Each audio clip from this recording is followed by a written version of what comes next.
So how are you today, Alastair? I'm really well, thank you. Thanks very much for having us. It's really nice to see you and to chat about this really interesting and current topic. So no, great to be here. Indeed, absolutely. Well, I'm really interested about how you're managing to maintain your ethics throughout your business model with this kind of, crisis that we're all facing, because it is pretty distressing times at the moment. So before we get into the nitty-gritty, what are your ethics and how important are they to your business? Okay, so obviously the first part of our business as a natural soap company, the most important thing for us are our ingredients to start with. So right from the start, before we even started the company, we knew that everything we did had to be as high quality as possible. So the main thing is obviously our ingredients. So all of our ingredients we make sure are ethically sourced, organic where possible, and we only use essential oils. We will never use anything synthetic, and also even our kind of colorants or clays, everything has to be sourced obviously from a natural place, but also from an ethical provider. So those are kind of the mainstays of our business. Our ingredients are everything to us, and it's something that we just won't compromise on. We could, for example, as I say, add different synthetics to scent our soap, which would be much cheaper for us, but it would be a completely different product. So it's just not something we're going to compromise on. Other kind of super important thing for us is being as eco-friendly in terms of our packaging and production. So everything's always going to be plastic free, recyclable, recycled already where possible. And those are kind of the real main things, using high quality natural ingredients, and also being a completely biodegradable or package free, plastic free company. So those are kind of the mainstays of Evergreen Soap Company. Great. And they are absolute values that stand next to the values of beautiful, healthy homes. So that's one of the reasons why I sourced you, and I love to have you on board.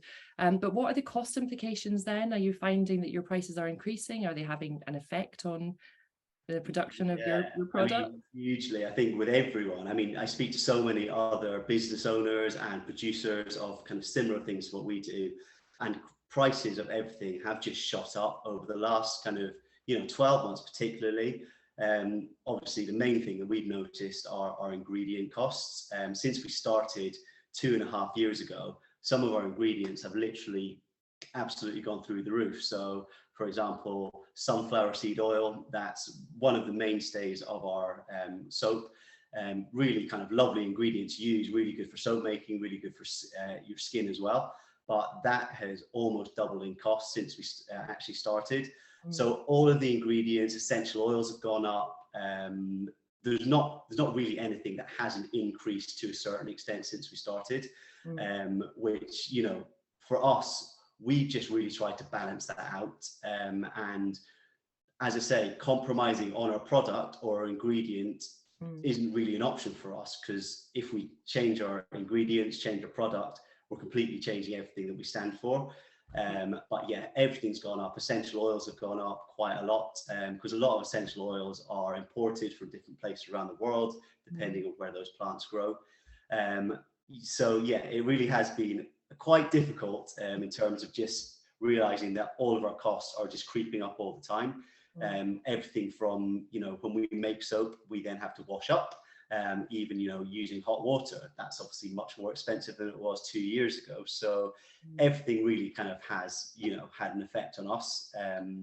But I think I mentioned that our cost has remained the same as when we started, which is something that's really important for us. So your retail price, that is that exactly? Yeah, your retail price to the customer. Yeah, because you've got a really good entry price point, haven't you? $4.95 for your bar of soap. That's right. And that's therefore much more accessible to consumers. Yeah, buy into the natural product. That's it. And that's again something that we're really kind of passionate about, because obviously I think there's a perception that natural products, healthy products, kind of toxic free products are going to be way out of people's price range, and that doesn't always have to be the case. Yes, generally you will be paying a slightly higher retail price for a better quality product, of course. But once you understand what that product is and the benefits of using that product, then it makes sense. But for us, we wanted to make our soap kind of as accessible for as many people as we possibly could.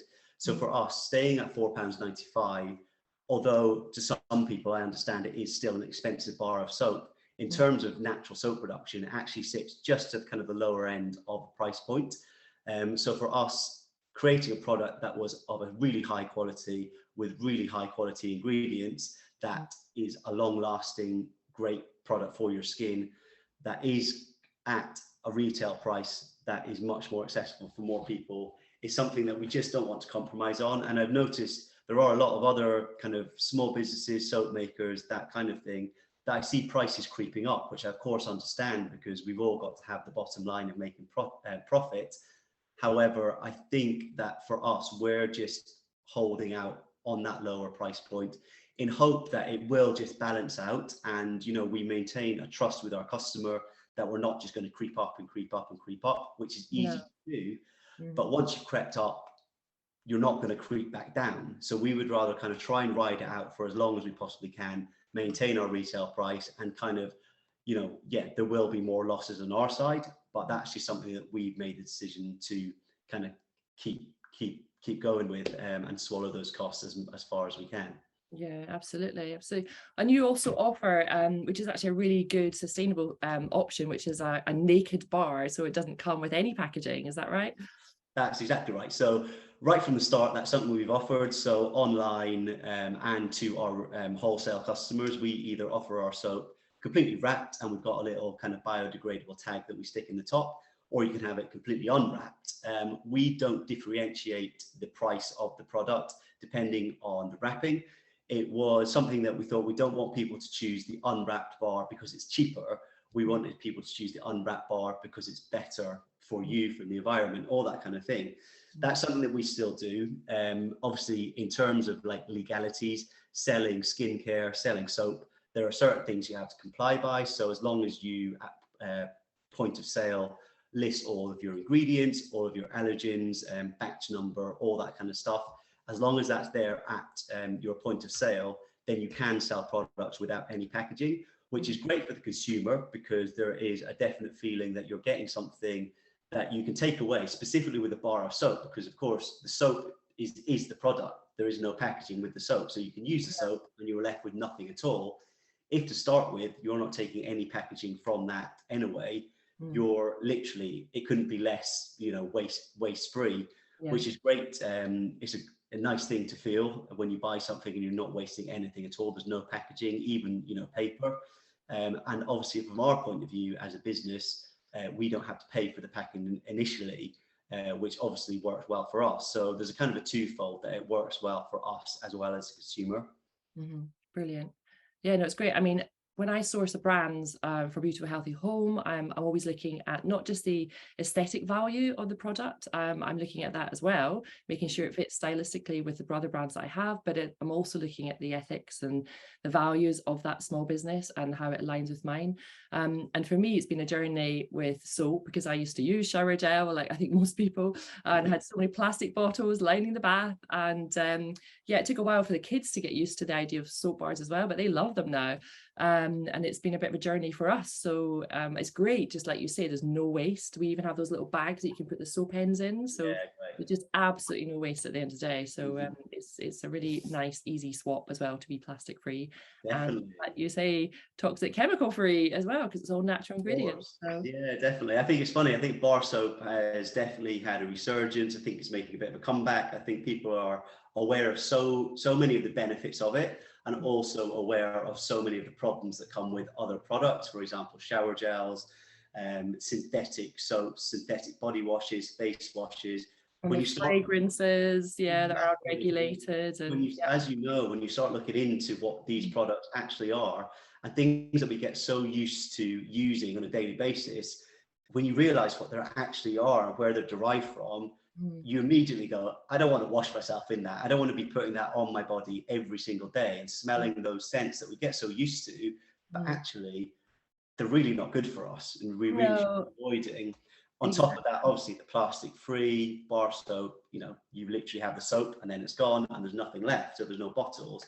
So the kind of benefits of natural bar soap are kind of endless, really. Obviously I'm a huge advocate, unsurprisingly, but genuinely, like, I've used natural soap way before I started making soap, and it's one of those products that when you understand the benefits and what the actual product is, and it's a really ancient way of making soap. It's called cold process soap making.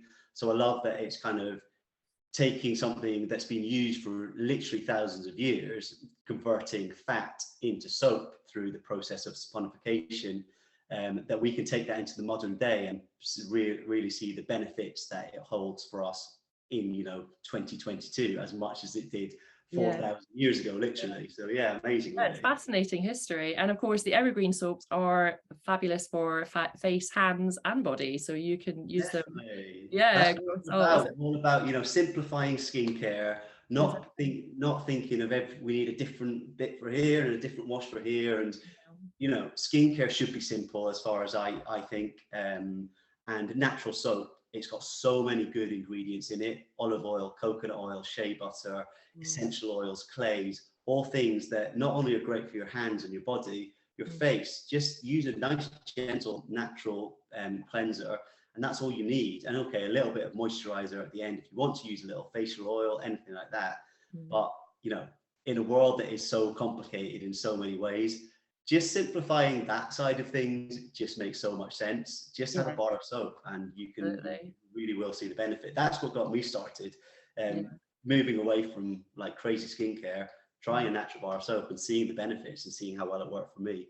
Yeah, there's a real feel-good factor as well. I think just having a bar of soap at the end of the bath, knowing that you haven't got those bottles of nasty shower gels that you just don't know what's in them. So yeah, great. Well, it's been really great chatting to you, Alastair. Thank you so much for joining me today. And for anyone watching, thank you for joining us at Ethical Consumer Week. We really hope you enjoyed this chat, and do keep supporting small businesses. Thanks, Alastair. Thanks so much. Nice to see you. Great to talk to you. Take care. Bye. Bye.